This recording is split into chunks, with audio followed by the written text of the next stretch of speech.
आज बात हो रही है कर्नाटक के दूसरे चरण की लड़ाई की। अब दो सिनेरियो आपके सामने हम रखते हैं और सिनेरियो नंबर 1 ये है जिसमें हम आपको ये दिखा रहे हैं कि अगर कांग्रेस बीजेपी का 5% वोट झटक लेती है तो क्या होगा, और दूसरा सिनेरियो हम आपके सामने दिखा रहे हैं कि अगर कांग्रेस बीजेपी का 10% वोट झटक लेती है तो क्या होगा, सीटों में कितना अंतर दोनों सिचुएशन में आ सकता है। इसी डेटा के आधार पर मैं सीधे रुख करूंगा हमारे खास मेहमान संदीप जी का, जो हमारे साथ लगातार इस चर्चा में शामिल हैं। संदीप जी, मेरा सवाल आपसे यह है कि कर्नाटक को बीजेपी का साउथ का गेटवे कहा जाता है। पीएम मोदी ने इस बार पूरा जोर लगाया है दक्षिण भारत में, और कर्नाटक में तो अच्छी परफॉर्मेंस पिछले चुनाव में थी। ऐसे में वो कौन से फैक्टर होंगे, अगर कांग्रेस ये वोट छटक लेती है बीजेपी का, तो कौन से फैक्टर होंगे जो उसकी वजह होंगे? आपने ये दोनों सिनारियोज बहुत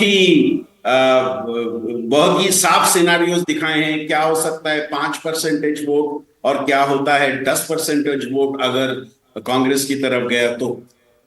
मैं इसमें और एक बात जोड़ूंगा। इसमें अगर आप 2014 का रिजल्ट देखें तो जो 14 सीट्स पे इस बार चुनाव हो रहा है, 2014 में कांग्रेस ने इनमें से 4 सीटें एक्चुअली जीती थी उस चुनाव में।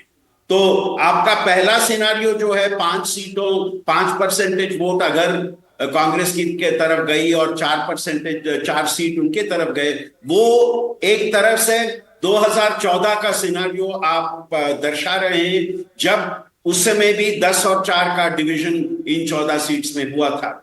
कौन से फैक्टर्स इस बार रहेंगे अगर कुछ सीट कम हुए? एक फैक्टर जो ज्यादा लोग बात नहीं कर रहे हैं वो ये फैक्टर है, बीजेपी के अंदर जो थोड़ी इंटरनल डिफरेंसेस इस बार स्पष्ट दिखाई दी हैं, वो इन 14 सीटों में थोड़ा उसका इन्फ्लुएंस हो सकता है। सो बीजेपी के इंटरनल कॉन्ट्रडिक्शंस जो उभर के आ रहे हैं उनमें से काफी बिलो द सरफेस हैं, काफी सामने आए हैं, उसका इंपैक्ट भी हो सकता है।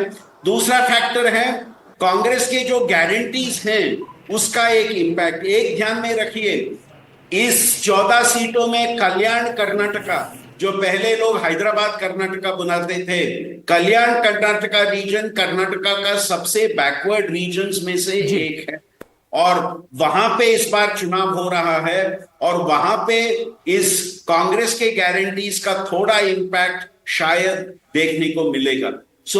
ठीक है संदीप जी, मैं अगला सवाल यहां पर अमिताभ जी से करना चाहूंगा। जो फैक्टर्स आपने बताए उनमें कई बातें आपने कही हैं। अमिताभ जी, एक फैक्टर का जिक्र मैं यहां पर और करना चाहूंगा, वो है बीजेपी जेडीएस गठबंधन। पिछली बार जेडीएस कांग्रेस के साथ थी, कोई कमाल ये गठबंधन नहीं कर पाया। इस बार जेडीएस बीजेपी के साथ है। ये बीजेपी के लिए फायदे का सौदा है या फिर इससे नुकसान भी हो सकता है? देखिए, यहां पर इस क्षेत्र में इन 14 सीटों पर जेडीएस को 7% वोट मिला था, पूरे राज्य में उसको 10% वोट मिला था, यानी साउथ कर्नाटका में उसको लगभग 13-14% वोट मिला। तो यहां थोड़ा स्ट्रेंथ जेडीएस का कम है।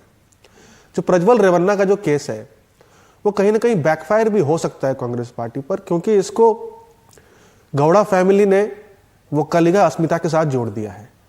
तो वो कलिगा समाज में कांग्रेस पार्टी ठीक ठाक सेंध मारने में कामयाब रही है पिछले चुनावों में। तो अगर ये अस्मिता का मुद्दा बन जाता है तो उससे कहीं ना कहीं वो कलिगा समाज का जो वोट है वो पूरा का पूरा ट्रांसफर हो सकता है बीजेपी को, और जो ये सेक्स स्कैंडल है इसको जो न्यूट्रलाइज किया जा सकता है। तो मुझे लगता है कहीं ना कहीं प्रोज एंड कॉन्स दोनों ही हैं अलायंसेस के, और देखना पड़ेगा कि अल्टीमेटली रिजल्ट क्या होता है।